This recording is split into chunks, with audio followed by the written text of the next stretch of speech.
За сайн байцгаана уу? Эрхэм өндөд сонсогчдоо. COVID-19-ийн хөл хорионы үед бид хэд цахимаар подкаста хийж байна. Тэг өнөөдрийн подкастт яг энэ хөл хорионы үед сэтгэл зүгээ хэрхэн доктортой байлгах уу? Сөрөг мэдрэмжүүдээ хэрхэн даван туулах вэ? Холын харилцаанд байгаа уулзах чадахгүй байгаа хосууд яах вэ? Бас хөл хорионы үед салчгсан байгаа үед яах вэ? Бас come out хийж өөрийгөө LGBT хүн гэдгээ гэрийнхэндээ ч юм уу дотны хүндээ найздаа хэлчихэж байгаа бол юуг анхаарах уу гэдэг дээр ярилцлаа. Тэгээ та бүхэн подкастаа хүлээн авч сонсноо. LGBT төв хүн бүрт хүний эрх шударгаас нэр төр. Та яг одоо Mongolian Queer podcast-ийг сонсож байна. За сайн байцгаана уу хүндэт сонсогчдоо. Энэ удаагийн дугаарт ковидын үеэр одоо энэ хөл хорионы үеэр гарч байгаа одоо сөрөг мэдрэмжүүд болон одоо хэрхэн даван туулах вэ гэсэн талаар сэтгэл зүйчтэй ярих байгаа. Тэгээ та бүхэн манай подкастыг сонсдог бол өмнө нь 8 сард хосын харилцааны тухай ярилцъя гэд подкастын зочин маань өнөөдөр дахин ирсэн байгаа. Тэгээ сайн байна уу? Цаг гаргаж өнөөдрийн подкастт орж байгаад баярлалаа. За сайн уу сонсогчдоо баярлалаа намайг асуурж оролцуулж агаад. Өнөөдөр сая Кенаг хэлсэнчлэн ковидын үеэр стрессээ, төвшүүрээ яаж бууруулах юм? Ер нь яагаад бид нарт энэ таламжгүй мэдрэмжүүд үүсээд байгаа юм бэ гэдэг дээр бүгдээрээ ярилцсан. Мэдрэмжээ бүгдээрээ ямар нэгэн байдлаар эерэг, сөрөг гэж одоо оноо өгөхгүй. Яагаад гэвэл хүн болгонд л таатай болон таламжгүй мэдрэмжүүд надад ч байгаа. Энд сонсож байгаа бүх хүмүүст ямар нэгэн байдлаар таатай таламжгүй мэдрэмжүүд өдрийн турш холилдон байдаг учраас энэ мэдрэмжүүд нь сайн мэдрэмжий, энэ мэдрэмжүүд нь муу мэдрэмжий гэж ангилах ерөөсөө шаардлагагүй. Бүгдээрээ л бид нарын зүрхэнд мэдрэгддэг, бид нарын үйлдэлд нөлөөлдөг юм болохоор тэгэхээр төмөрөө таатай тааламжгүй буюу чамд мэдрэгдэж байгаа тэр одоо мэдрэмжээр нь ангилнаа л гэсэн үг шүү. Тэгээ энэ ковидын үед буюу ялангуяа зөвхөн ковид ч биш бүхий л цар тахлын гинтийн нөхцөл байдлын үеүүдэд хүний сэтгэл зүйд айдас, түгшүүр, стресс өөр ямар нэгэн хүн болгоны онцлогоос шалтгаалаад таламжгүй мэдрэмжүүд мэдрэгдэх нь мэдээж хэвийн зүйл. Яагаад гэвэл бид магадгүй одоо та хөл хорой загалсан санаж байгаа бол гинт өглөө босоод ирэхэд хөл хорой тогтоосон байсан, ковид гарлаа гэж бүх юм хаацсан байсан тий. Бид нарын тэр өдрийн хийх гэсэн, төлөвлөж исэн уулзалтууд, ажлууд, сургуулиуд гэх бүх юмуд төлөвлөгөө нь тэр өдрийнх бол ингээл таслагдсан, ямар ч боломжгүй болсон ихэнх нь. Энэ шиг яг бид нарын цаашдаа төлөвлөж исэн үйл ажиллагаанууд болно доо гэж хүлээж исэн зүйлүүд бид нарын хяналтаас гадуур тодорхойгүй байдалд орчиж байгаа. Хизээ ажил орох юм, хизээ ажил бие дээрээ орох юм. Магадгүй ажиллаж байгаа хүмүүст бол хизээ энэ эрчимтэй байнгын ингэж ажиллагаатай байгаа байдал нь хизээ хэвэн болох юм. Сургуулиас хизээ орох юм. Найзуудтайгаа хизээ уулзаж болох юм. Хизээ би дуртай дэлгүүрлүүгээ яваад шопинг хийж болох юм. Гэх мэтчлэн бүх зүйл бид нарт ямар ч тодорхойгүй байдалд байна. Энэ нь зөвхөн Монгол улсын хэмжээнд ч биш. Дэлхийд даяар цаашдаа улс төрийн байдал яах юм, эдийн засгийн байдал яах юм гэх тодорхойгүй байдал байна. Тодорхойгүй байдлаас өөрөө энэ таагүй мэдрэмжүүд, таламжгүй мэдрэмжүүд нь биднэрт үүсэх нь илүү их байдаг. Тодорхойгүй байдлаас түгшүүр үүсдэг, юу болох юм мэдэхгүй түгшүүр үүсдэг. Тодорхойгүй байдлаас айдаг, тэгээд стресстэй эхэлдэг. Гэт энэ таламжгүй мэдрэмжүүд хүн болгонд тодорхой хэмжээгээр үүсэж байгаа. Надад ч гэсэн, Кенад ч гэсэн энэ сонсож байгаа сонсогчд бүгдэнд нь их бага хэмжээгээр энэ таламжгүй мэдрэмжүүд харилцан адилгүйгээр ялгаатайгаар төрж байгаа.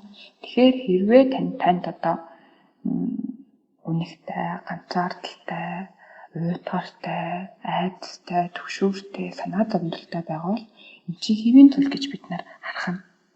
Бид нар хүн л болсон хойно энэ мэдрэмжүүдийг ялангуяа энэ тодорхойгүй байдлын үед цар тахлын үед мэдрэх нь өөрөө хэвийн зүйл юм шүү. Та ганцаараа биш. Бид нар бүгдээрээ мэдэрч байгаа ахна.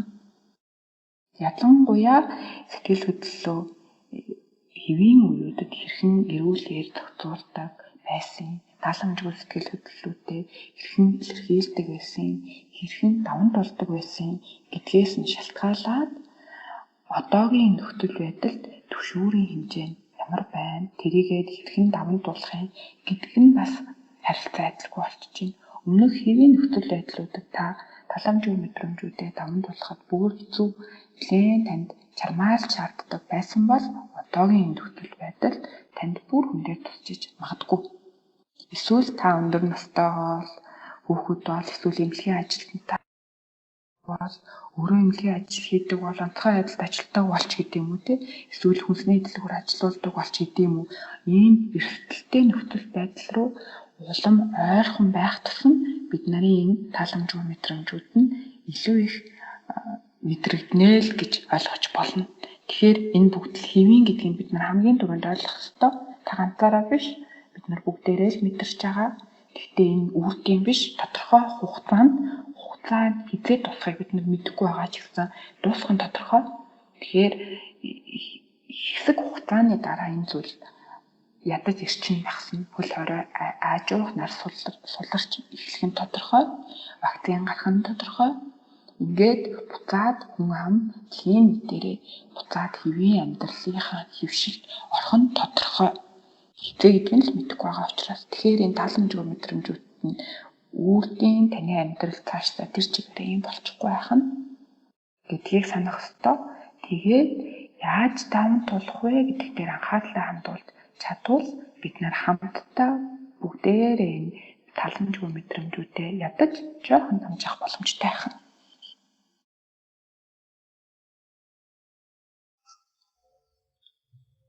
За тэгэхээр хүмүүс бас ковидоос хойш бас нэлийн уулзалтууд хийж яхад хүмүүс хэрхэн стресстэй байна уу, айж байна уу, төвшөж байна уу гэдгээ бас анзаарахгүй үед байна.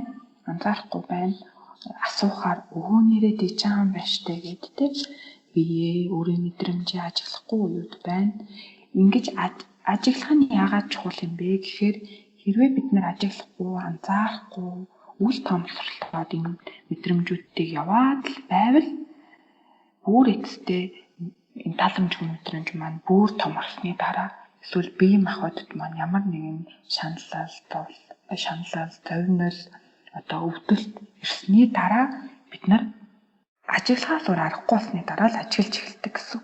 Тэгэхээр бид нар уулын энэ мэдрэмжүүд эхэлж явах үед арай жижигхэн байх үед нь бид нар эсвэл бүр эхлэхээс өмнө ч гэдэг юм уу арга хэмжээнүүд авчвал тэрийг заавал томруулаад бүр нойрог хөдөлт оруулаад эсвэл хоолны туршилт ч юм уу хэмжээгээр нөлөөсний дараа эсвэл нийгмийн харилцаанд бүр орхоос төвшөөдөг болсны дараа ч гэдэг юм эсвэл таны ужиг хууч хүчнээс сэргсэний дараа заавал бид нар арга хэмжээ авч мэргэжлийн зөвлөгч гэдэг юм уу те эсвэл эрхийн үйлчилгээ сэтгэл зүйч гэдэг юм хүмүүстэй холбогдохоос өмнө эхлээд өөртөө хийж болох арга хэмжээнүүдийг авахын тулд ямар шинжүүд танд стресс, түвшүүр, айдас чинь нэмэгдэж байгаа ямар шинжүүдийг мэдэж болох юм бэ гэдгийг ярих чинь. За бид нар санаж байгаа хүмүүс тэгдэг штэ. Стрессгээрээ, санаа зовнил ихсгээрээ хоолоогоор хоол тавхаа болчлоо. Эсвэл унтаж чадхаа болчлоо. гэдэг юм уу? Эсвэл ингээ гэдэс бацлаад байна гэдэг ингээ булчин чанга энэ зүйлсүүд нь бүгдээрээ булчин чангаралтай холбоотой.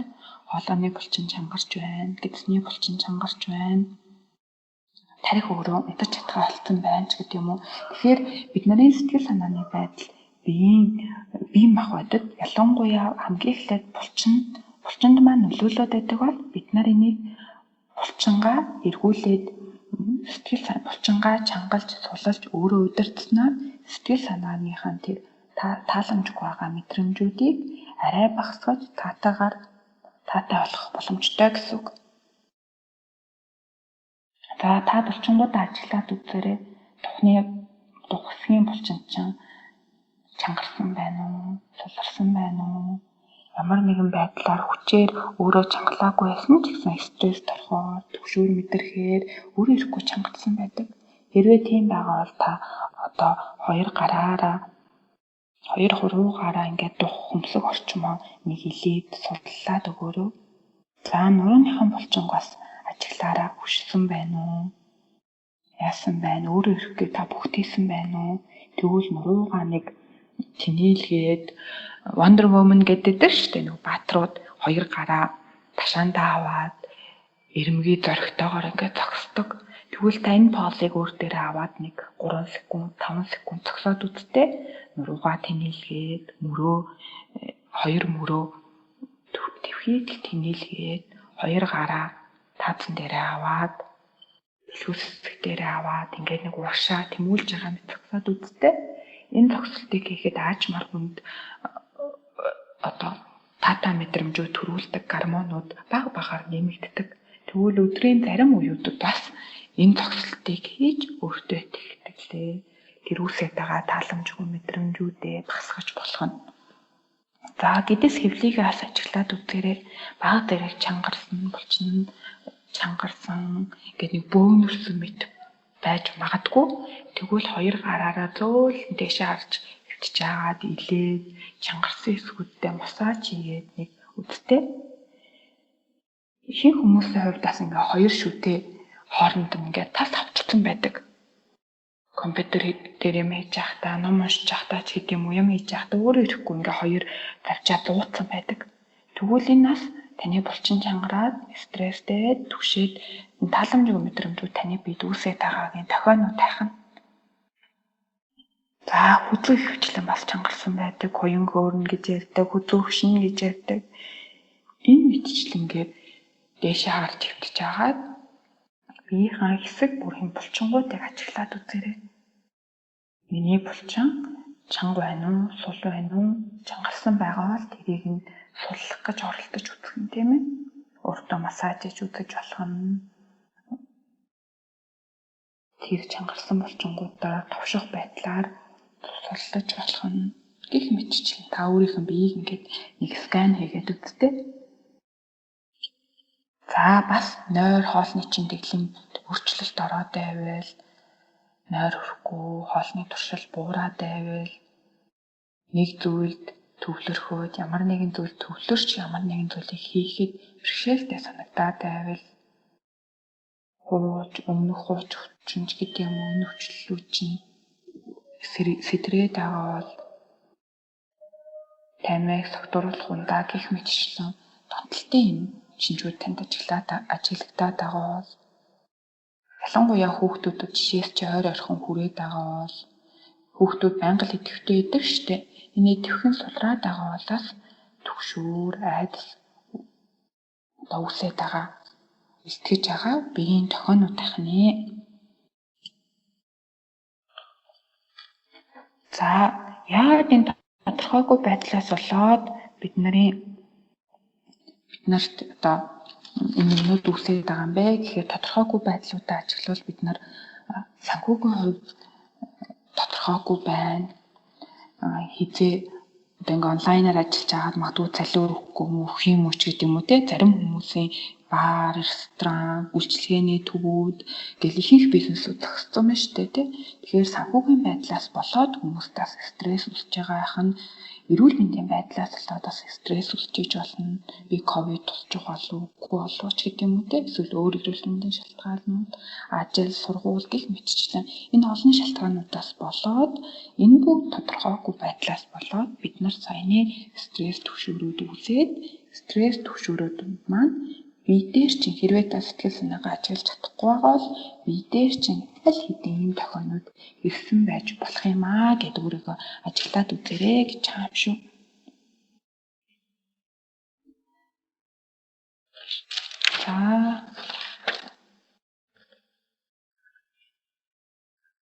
За бид нар тэгвэл энэ сая бие ажиглаад сэтгэл санаагаа ажиглаад утсан чинь тэгэхээр таны сэтгэл санаанд таламжгүй, мэдрэмжгүй, стрессүүд, төвшөөрүүд үүсэж байгаа бол юу хийж яаж болох вэ? Ялангуяа энэ ковидын нөхцөл байдал, онцгой нөхцөл байдал та өмнө стрессээ тайлдаг байсан, дуртай зүйлсүүдээ хийхэд магадгүй хөл хорой тогтоогдсон байгаа байх. Өмнө яг хийдэг байсан зүйлээ энэ нөхцөл байдалд дуурайгаад яг тэр хэвээр нь хийхэд магадгүй асуудлууд үүснэ байж болно. Тэгвэл энэ онцгой нөхцөл байдалд юу хийвэл яавал арай дээрээр арай нааштайгаар таатайгаар даван тулж болох вэ гэдэг хэдэн зөвлөгөөнүүдийг хүргэе. Гэхдээ миний энэ өгж байгаа типүүд нь яг тань дээр аваад хэрэглэхэд бас боломжгүй байж магадгүй. Тэгвэл өөр дээрээ бас яаж хувираж хэрэглэж болох вэ гэдгийг сайн бодороо. За, найз нөхөд гэр бүлийнхэндээ анхаарал тавьж болно. Сошиал дээр их хүмүүс тэгж байна л да, гэрийнхэнтэйгээ танилцлаа. Зарим хүмүүс энэ нөхцөл байдалд бараг атны юм боллоо ч гэдэг юм уу те. Яг тийм санагдаагүй л ах л да. Гэхдээ бас тийм илэрхийллүүд гарч байна. Гэрийнхэнтэй цаг хугацаа гаргах юу нөхцөл бүрдлээ, хүүхдтэйгээ хичээлийг хийхэд давуу тал үүслээ ч гэдэг юм уу. Бас эргээр хальт бодож байгаа юмудаа сошиалд илэрхийлж байна. Тэгвэл та бас найз нөхөд гэр бүлийнхэндээ анхаарал тавьж болох нэ. Тэд нартайгаа цагийг өнгөрөөж болох нь, ярилцаж болох нь, үсээд байгаа энэ таны зүрхэнд ямар мэдрэмжүүд үүсэж байна. Таатай ч аж болно, таламжгүй ч аж болно. Тэр мэдрэмжүүдээ найзуудтайгаа, гэр бүлийнхэнтэйгаа та хэнийг татнэ гэж боддیں۔ Тэр хүмүүстэйгээ хуваалцаж болох нэ. Гэхдээ найз нөхдийгөө гэр бүлийнхэндээ анхаарал тавьж байна гэд ялангуяа олон хүүхэдтэй эмэгтэйчүүд, эрэгтэйчүүд ч гэдэг юм уу те. Энэ хүмүүс маань энэ үеүүдэд өөртөө анхаарал тавих нь бас багасаад ах шиг байна. Тэгвэл өөртөө бас та яаж анхаарал тавьж юу хийж болох вэ гэдэг нь өөрийгөө болон дотны хүмүүсээ анхаарлаа тэнцвэртэй байдалд хадгалахыг бодороо.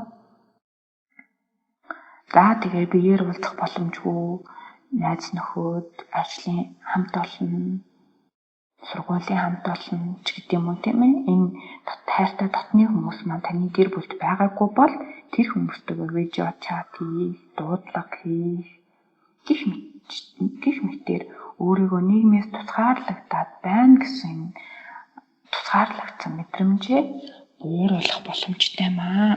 Бусад хүмүүстэй ярилцахыг яагаад зөвлөд байгаа юм бэ гэхээр бусад хүмүүстэй ярилцах тусам энэ мэдрэмж чинь бүхэл хүмүүс төрж байгаа юм байна гэдгийг бид ухамсаргүйгээр ойлгож мэдэрчээдэг. Энэ байдалд бүх хүмүүс байгаа юм байна. Бүх хүмүүсийн санхүүгийн байдал ч гэдэм үү бүх хүмүүсийн амьдралд нь тодорхойгүй байдлууд үүсэж байгаа юм байна гэдэг ярилцах явцдаа бид нар ухаарч ойлгож идэгөө гэсэн үг.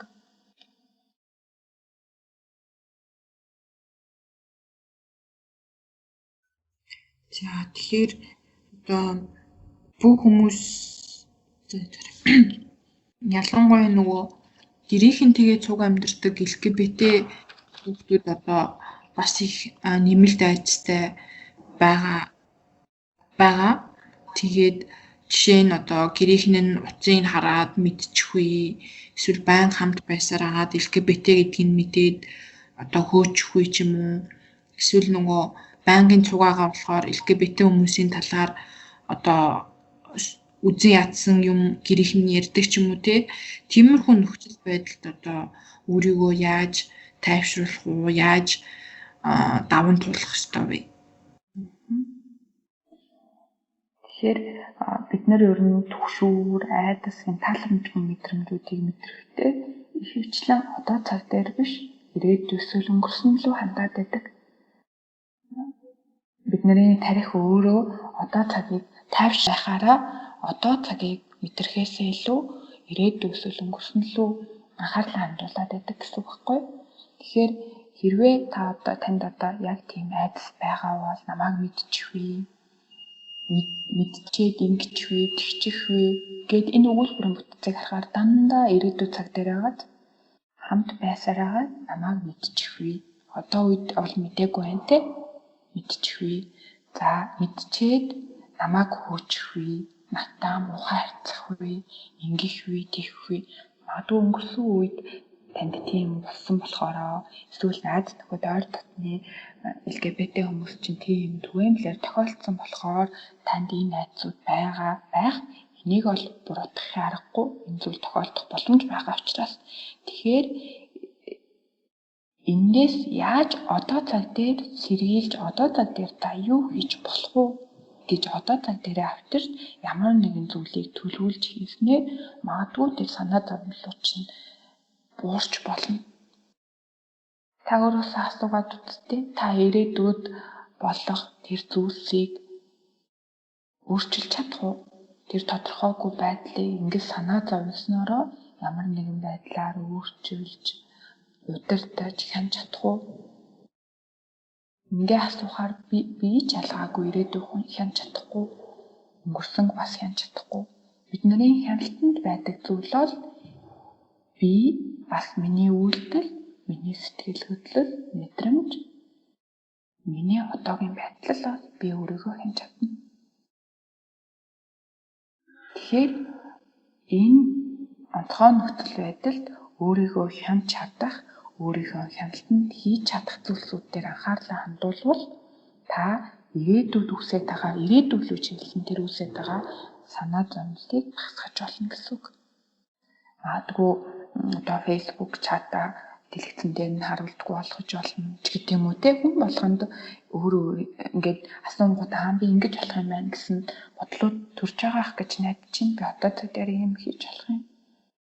Тугаалал утасныхаа дуу өнтрийг одоо яадны чимээгүй болгож олно ч гэдэг юм уу. Ингээд одоо цаг дээр өөрийнхөө урьдчилан сэргийлж болох зүйлсүүдийг хийвэл таны ирээдүйлөө санаа зовлоод байгаа зүйл чинь багасж олно. Хэрвээ та тэр зүйлсүүдээ хийсэн бол бусад зүйлс бол таны хяналтаас гадуур болчихж байгаа байхгүй юу? Та тийм санаа зовлоо гээд таны хяналтанд орж гэр бүлийнхаа үйлдэлийг зохицуулж чадахгүй, мэдэх мэдхгүйг өөрчилж чадахгүй. Тэгэхээр та юг хийж яаж болохоор байна гэдэг дээрээ л анхаарлаа төвлөрүүлэхийг хичээгээрэй гэж байгаа. Юу гэж бодож байна гэнэ чи? Ингэх боломжтой болов уу? Ойлгож байна уу миний яриа? Ойлгож байна. Ер нь бол одоогоор бол хамгийн эхлээд аюулгүй байдлаа сайн бодох хэрэгтэй. Мэдээж хөл хорио сунгагдах үгүнч тодорхойгүй хэдий үртлийн байх нь ойлгомжгүй. Тэгээд гадаа бас хүйтэн байгаа гэд нөгөө эрсдлүүдээ бодоод санаа зовхгүйгээр ерөнхийдөө боддоор бодоод аюулгүй байдлаа нийт тавиарай л гэж хүсмээр байгаа. Тэгэхээр юу гэдгийг гэрээхэн чинь мэдээж айгүй үзэн ятсан тэгээ нийгэмд байдаг ойлголтуудыг яриад эхлүүл тэрийг огт тоохгүй байх, үр дээрээ тусгаж авахгүй байх ч юм уу. Тэгээд юу гэдгийг тэрнийг зүгээр өнгөрөөгөөд явсан дээрэж магадгүй гэж бодож байна. Ялангуяа come out хиймээр байгаа өөрийгөө хэлье гэж бодож байгаа хүмүүст бол маш сайн бодолцож үзээрэй. Гэрээхэн чинь хамгийн муудаа ямар үйлдэл хийх боломжтой вэ? Хүлээн зөвшөөрөхгүй бол одоо чамаг одоо гэрээс чинь хөөх ч юм уу эсвэл ямар нэгэн байдлаар хүчрхийл үйлдэх болов уу юу гэдгийг сайн бодоод тэгээд шийдвэрээ гаргаасаа гэж хүсэж байна. Яг зөв. Би санал нэгж байна. Ялангуяа сая подкаст хэлгээд хэлсэн шүү дээ. Хүн болгоно тодорхойгүй байдлаас үсээд таламжгүй мэдрэмжүүд одоо мэдрэгдэж байгаа. Танай гэр бүлийнхэнд ч бас энэ зүйлсүүд мэдрэгдэж байгаа. Тэгэхээр сэтгэл санааны хувьд юм тогтворгүй байдалтад нь та бас гинтийн одоо мэдээ дуулах, гинтийн мэдээ тэр нь таныг гадарлаж байгаа ч гэж болно л доо. Гэтэл тэр хүмүүсийн хувьд тодорхой хэмжээр гинтийн мэдээ байгаа. Энэ зүйлсүүдийг дуулгах нь бас нөгөө хүмүүс ч өөрийгөө хянахгүйгээр ухамсартай бишээр үл гаргахад илүү одоо боломжтой вэ гэсэн аахгүй. Яг гэвэл сэтгэл санааны байдал нь угаасаа тогтворгүй байгаа.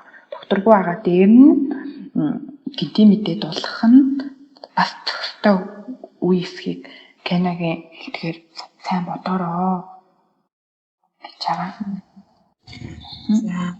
Өөр асуулт. Тэгээд би бас даван туулахдаа дахиад хэд хэдэн зүйлсүүдийг нэмж хэлэх гэсэн. Даван туулах. За найдвартай их сурвалжаас мэдээлэл авах гэдэг нь маш чухал байгаа. Одоо энэ үед зарим сайн сэтгүүлчдийн хүмүүс найдвартай их сурвалжийг зандуураад байна. Найдвартай их сурвалжаас тогтмол өдөрт ганц юм уу 2 удаа л мэдээлэл ав.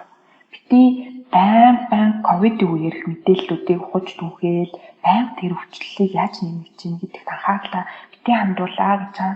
Энэ сөрөг мэдээлэл болгоно тань таламжгүй мэдрэмжүүд та удирдах гэж жүжигтэй хатаа хичээж байгаа энэ таламжгүй мэдрэмжүүдийг бүрэл нэмэгдүүлнэ гэсэн. Тэгэхээр найдвартай их сурвалжаас тогтмол цагт өдөрт 1-2 удаа л мэдээлэл авахыг зөвлөж байна. За тэгээ өөрийн хэн чадах зүйлдээ л анхаарлаа хандуул. Өнөөдөр таны санаа зовлоо гэж таны хяналтанд биш байгаа зүйлд аль болох санаа зовхгүй байхыг аль болох одоо таг дээр төвлөрөхийг хичээгээрэй. Одоо таг дээр төвлөрөхийн тулд гүнзгий амьсгал авч олно. Дээшээ харж хөвтөж хагаад хөлгийн хуруунаас эхлээд нэгээр нь одоо толгой үзүүр хүртлээ нэгээр нь булчингаа чангалаад сулалж болно. Өрөөнд байгаа ногоон зүйлсүүдийг тоол хийж гэдэг юм уу те цонхоор нисэж байгаа болчмруудыг 10 хүртэл нь тоол хийж гэдэг юм уу гих мэтчлээ ингээд та одоо цаг дээр анхаарлаа төвлөрүүлэх боломжтой дасгалуудыг бас интернетээс хайж үзээрэй гэж байгаа.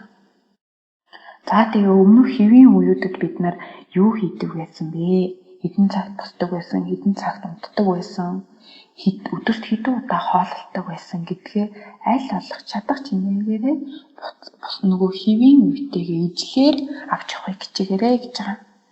За таны ажил онлайнаар болчлоо гэж шөнийн 2-3 хүртэл ажиллаад байхгүйгээр аль болох ажлын цагууд дээрээ ажиллаад бусад үеүүдэд нь өмнө хийдэг байсан юмнуудаа аль болох хийхийг хичээх. Эсвэл өмнө нь одоо та фитнес заалд очиж фитнес хийдэг байсан бол гэртээ дасгал хийх ч гэдэм юм уу те тэр цаг дээрээ аль болох яаж одоо цаг дээр авчирч болох вэ? Тэр өмнөх өдрийн хөвшлээ гэдгийг бодож үзээрэй. За тэгээд таны бодол бол өрөөсөө бодит байдал биш, факт биш. Харин энэ таны бодлууд нь зүгээр л мэдрэмжүүд бодлоос үүсэж байгаа мэдрэмжүүд танд мэдчихэж байгаамаа гэдгийг ойлгохороо жишээлбэл манай гэрийнхэн мэдчих болов гэж энэ бодоод байгаа зүйл нь бодит байдал өрөөсөө биш. Бодит байдал дээр бол тийм зүйл огт болоогүй. Энэ зүгээр л таны бодол. Тэгээд энэ бодол нь тань таламжгүй мэдрэмжүүдийг үүсгэж байгаа байх нь. Гэх мэтчлэнгээр ингэж бодлоос хорж энэ яг факт мөн үү үгүй юу гэдэг дээр анхаарлаа хандуулаарай гэж байна.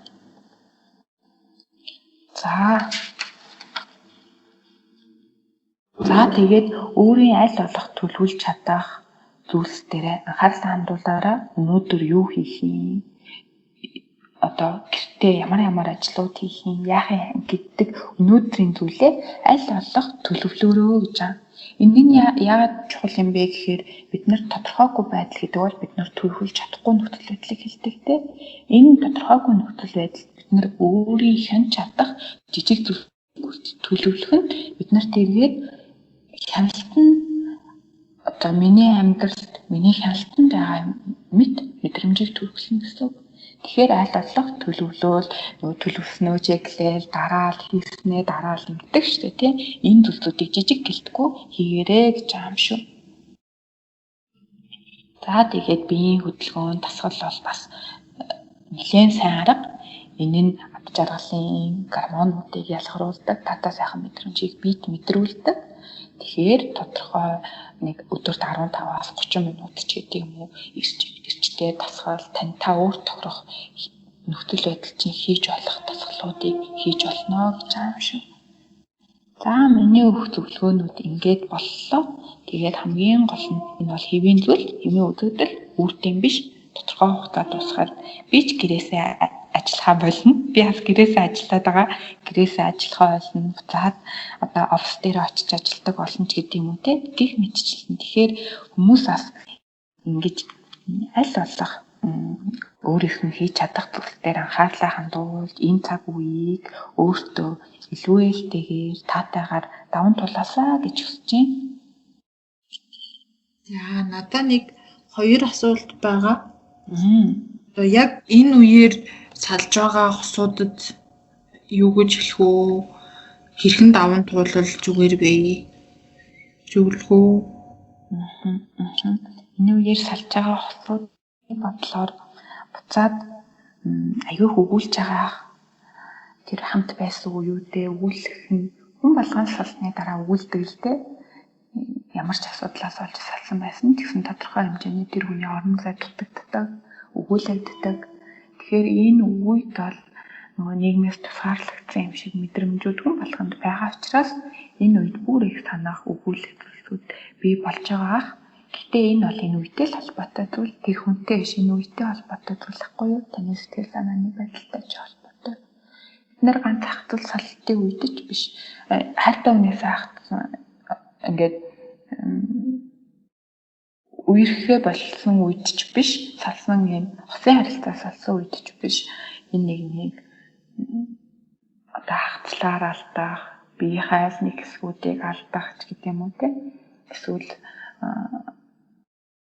одоо түр хугацаанд гадаад явах ч гэдэг юм уу. Иймэрхүү бүх төрлийн энэ бүгд чинь салалт хахацлахгүй.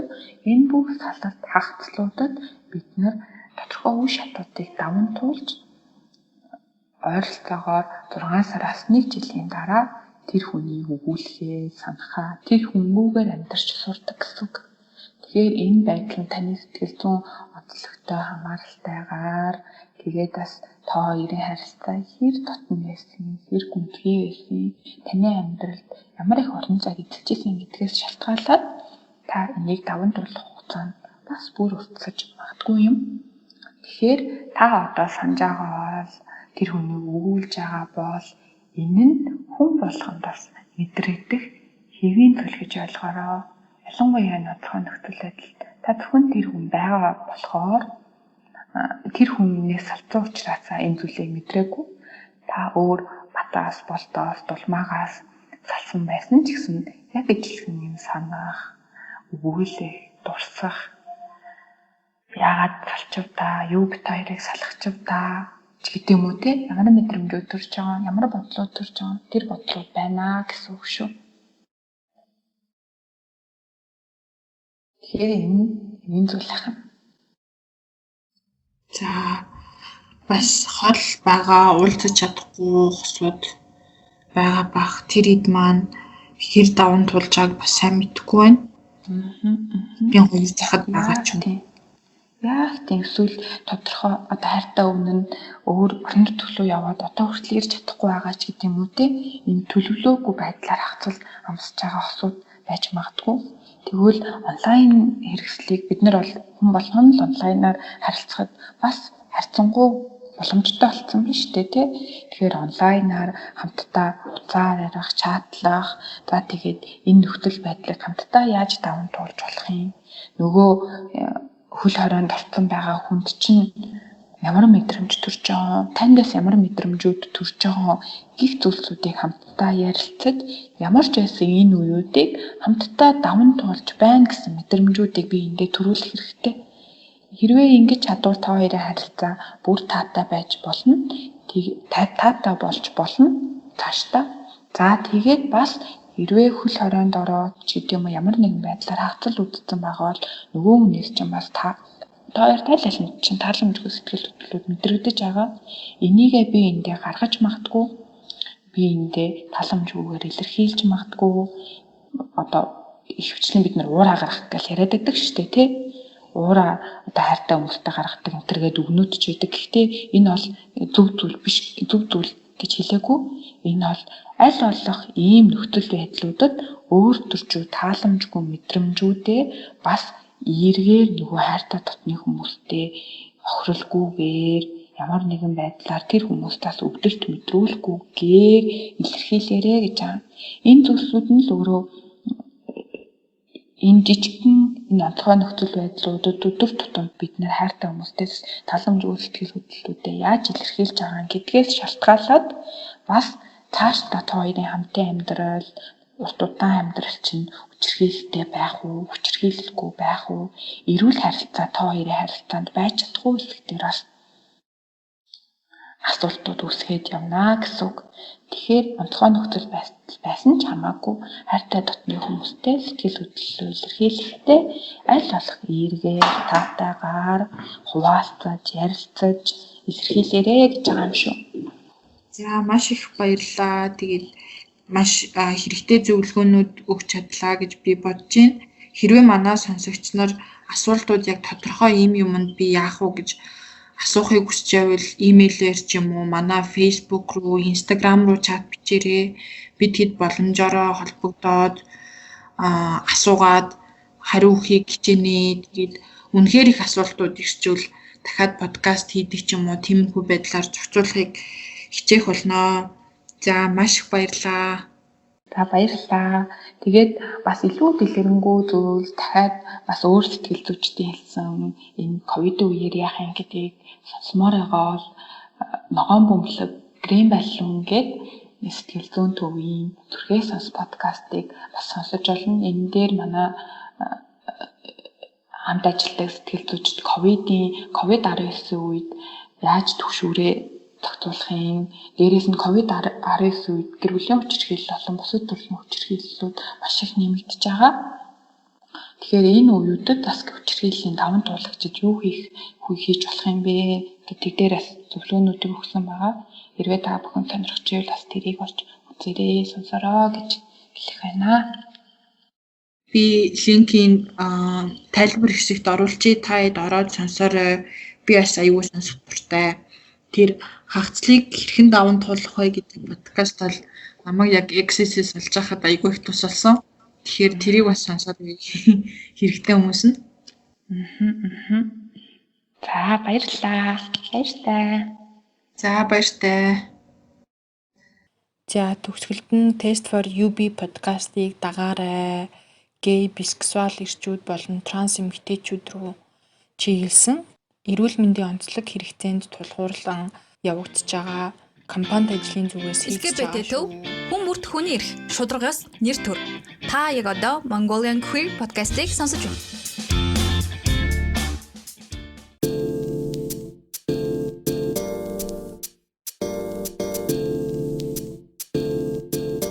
Test for you.